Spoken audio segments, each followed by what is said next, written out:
Hi and welcome back to a new video. Let's right at the start close our eyes and imagine that we would live in a free world where graphics cards are available for a good price and that we would actually have the choice to select if we want to buy maybe a 3070 Ti Founders Edition or a 3070 Ti Strix.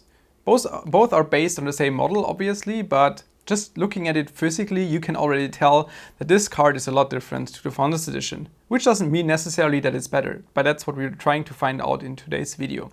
Just looking at the physical differences between the Strix and the Founders Edition, we can immediately see that the Strix is about 2 centimeters wider, 3 centimeters thicker and 5 centimeters longer, which doesn't sound that much, but it's actually 150% more in volume. Looking at the weight of the graphics card, the Strix is about 600 grams heavier than the Founders Edition, which is probably due to the massive cooler, and that should allow us to dissipate additional heat and thus maybe allow better clocks. We will find out. Seasonic, the heart of your system. The 3070 Ti Founders Edition is mounted successfully in the setup. Everything was running smooth this time. I didn't have any kind of monitor detection issues like I had last time. As you can see, the render test is already running in the background just to get some heat into the card for the benchmarks. And yeah, just to add it to the previous video, it was not a DisplayPort issue because a lot of people said that it would be some kind of voltage which is wrong on the DisplayPort cable, something like that. But I also immediately tried it with HDMI and it also doesn't work with HDMI or any adapter. That was quite weird. Seems to be really an incompatibility thing with the monitor and the VGA. All right, so we have this temperature probe right here. As you can see, it's between 27 and 28 degrees Celsius in my room, which is quite warm. But yeah, I mean, it's Tuesday evening right now in Germany. It's quite warm, and that's also a fairly good condition, I would say, because inside your system, it would also be more warm than typically in a like AC open test bench condition with like 20 degrees Celsius. So I think this should be more realistic. What I actually wanted to point out with the temperature sensor was that my first idea was to attach such temperature probes to like the memory modules on the Strix, which you can see like in between here. And also in the Founders Edition, it would be possible to put one like somewhere in between there and kind of get contact to one of the memory ICs and do some measurements, but that probably won't be that accurate, and just comparing one chip is also not that much of a great idea.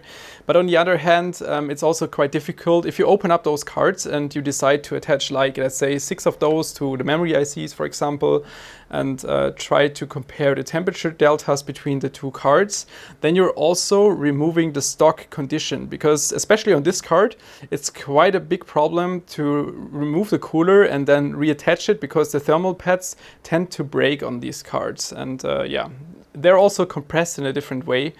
If you mount it the first time and then the second time, that's why it's probably going to be difficult to compare the temperature values. And I think we're just going to rely on hardware info measurements when it comes to the memory temperature. All right, as you can see, it's now already time to test my 3070 Ti Strix.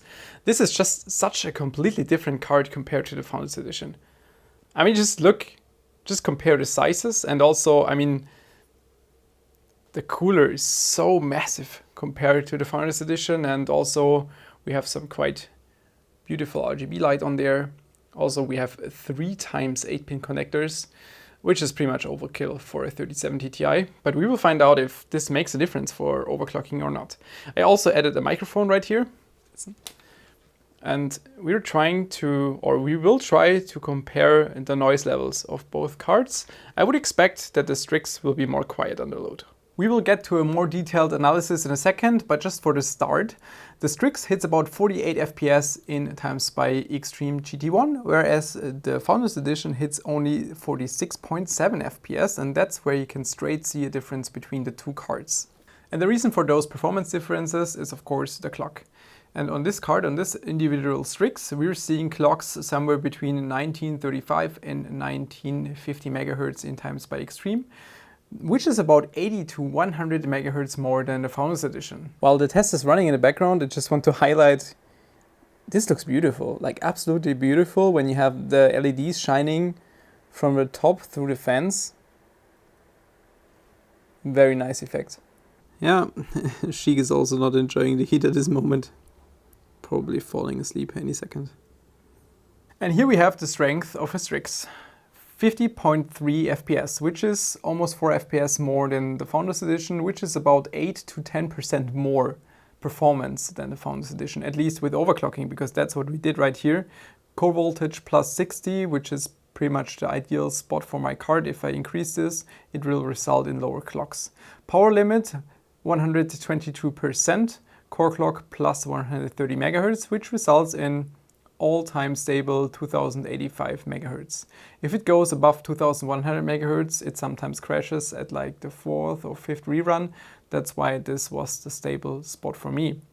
GPU temperature-wise, always below 70 degrees Celsius. Same goes for memory temperature, about 70 degrees Celsius max. Of course, with higher power draw, which you can see here, about 340 watt. And a quick comparison to the Founders Edition, which maxes out at about 49 FPS in times by extreme.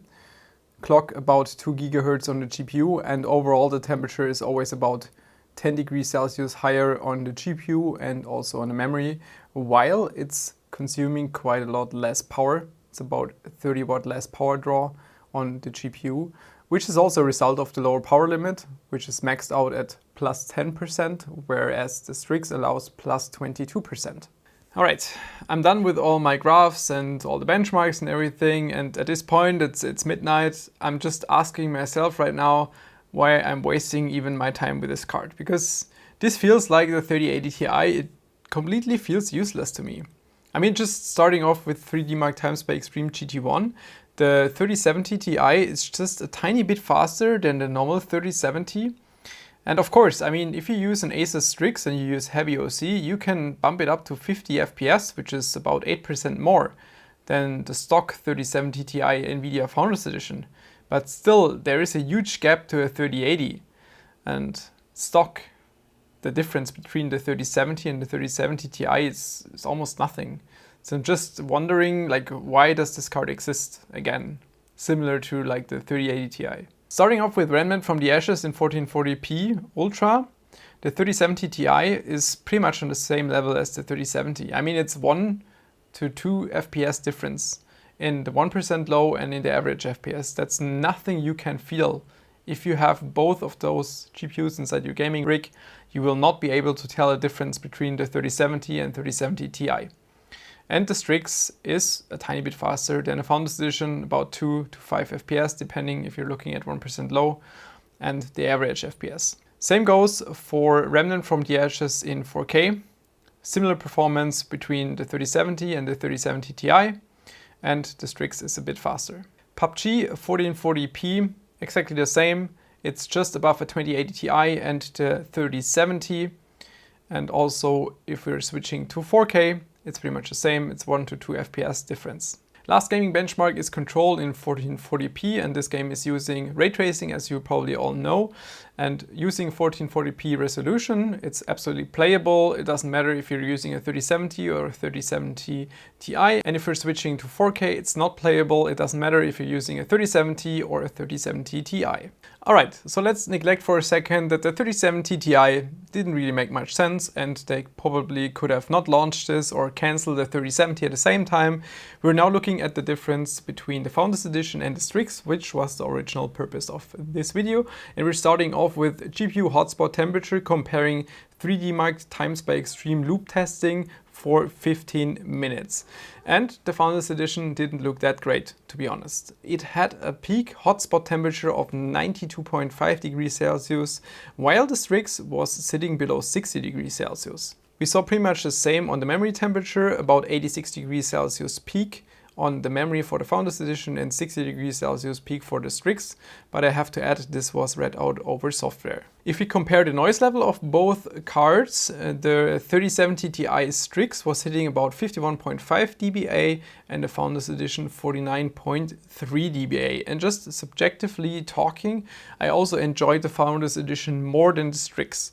The Strix had like a higher peak noise, I'm not sure how to describe it, and the Founders Edition was having like a lower level noise, not really sure how to describe it, but the Founders Edition subjectively, yeah, felt better in my ears. Alright, I could also hear coil whine on both cards, which was a bit disappointing. Talking about the Strix, I mean, I would be kind of fine having this on the Founders Edition, but on the Strix, it's not that great. Also, the Strix coil whine felt like it's like a higher frequency, so it was a bit more annoying than on the Founders Edition, even though you could clearly hear it on both cards. Yeah, comparing both cards, I mean, let's neglect that the card doesn't make much sense and probably both won't be available. Obviously, the Strix card from a technical point of view is a much better card because it will stay much colder. We're talking about 20 to 30 degrees Celsius, which is a lot.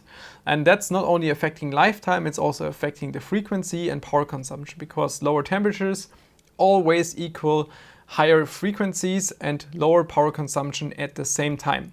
So if you're hunting for high frequencies, the Strix will be the better card in any condition. It will be the better card, but it also takes up much more space. And the Founders Edition feels high quality. It feels high quality, but the temperatures are not nice. At the same time, you won't feel any difference. If you would plug both GPUs inside like an identical system and try to find out which card you're currently using, you will not be able to tell a difference because they're within like 1 or 2 FPS. And you're not going to feel if it's 158 or 159 FPS. And at that point, it will just be about price and availability. If you will be able to get one of those cards and the price difference will be like, I don't know, $200, $300, then I would probably personally go for the Founders Edition if the Strix will be more expensive, which is what I would personally expect, because you will not be able to tell the difference. But at the same time, technically speaking, the Strix is the much better card. It's a tough choice because you probably won't have a choice, which is annoying, which also makes those videos pointless and useless. All right. Thanks for tuning in. See you next time. Bye.